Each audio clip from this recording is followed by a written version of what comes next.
Hello bachcho, let's see this question. 3 moles of electrons are passed through 3 solutions in succession containing AgNO3, CuSO4 and AuCl3 respectively. The molar ratio of amounts of cations reduced at cathode will be. Now the options given are the ratios are 1:2:3. Option B is 1/1. This is 1/1. Let me correct it for you. This is 1/2 and this is 1/3. So the option B is 1/1, 1/2 and 1/3. Option C is 3:2:1 and option D is 6:3:2. तो चलिए इस question को solve करने से पहले ये देखते हैं कि इस क्वेश्चन में हमें कौन से की कॉन्सेप्ट की जरूरत है।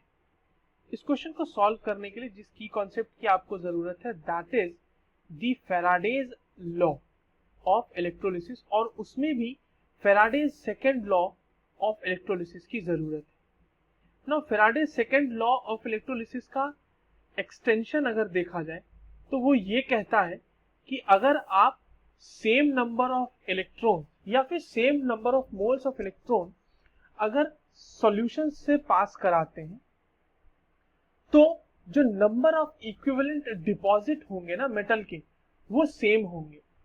तो अगर number of electrons passed is same then the number of equivalent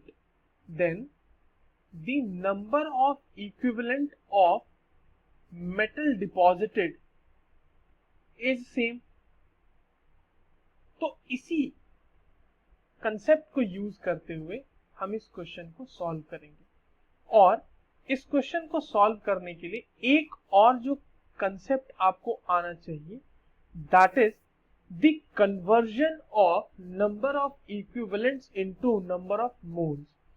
तो अगर नंबर ऑफ मोल्स और नंबर ऑफ इक्विवेलेंट में अगर रिलेशन देखा जाए तो वो आता है number of moles is equal to number of equivalent divided by n factor, और इस केस में n factor will be nothing but the charge present on the cation of respective electrolytes.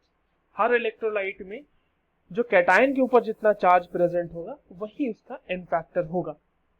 तो चलिए इस क्वेश्चन में जो दिए हुए हमारे पास इलेक्ट्रोलाइट्स हैं उनमें हम इन सारे दोनों कॉन्सेप्ट्स को अप्लाई करते हैं।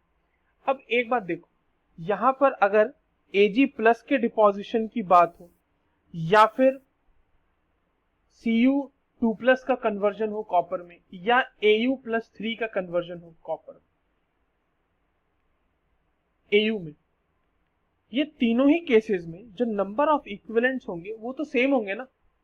तो अगर Ag is to Cu is to Au किया जाए तो नंबर ऑफ इक्विवेलेंट्स जो इसका डिपॉजिट होगा दैट विल बी 1:1:1। बट अगर इसको नंबर ऑफ मोल्स में कन्वर्ट किया जाए, मोल्स का रेशियो देखा जाए तो वो कितना होगा। अब आपको इसमें डिवाइड करना पड़ेगा चार्ज से। तो Ag में कन्वर्ट होने के लिए Ag+ एक इलेक्ट्रॉन का गेन हुआ होगा, so that is why this is 1/1। Cu के लिए वही हो जाएगा 1/2, एंड Au के लिए क्योंकि Au का कन्वर्जन हो रहा होगा Au3+ से तो वहां से वो हो जाएगा 1/3। अब यहां पर से सिंपल सा रेशियो का मल्टीप्लीकेशन है, अगर आप सबको 6 से मल्टीप्लाई कर दें तो सिंप्लीफाइड रेशियो आपको आ जाएगा 6:3:2। This is the simplified ratio, और आप ऑप्शन में देख सकते हैं ऑप्शन बी और ऑप्शन डी आपके सही ऑप्शन आ रहे हैं कि कितना कैटायन रिड्यूस होगा। जितना रिड्यूस होगा कैटायन वही डिपॉजिट भी होगा ना।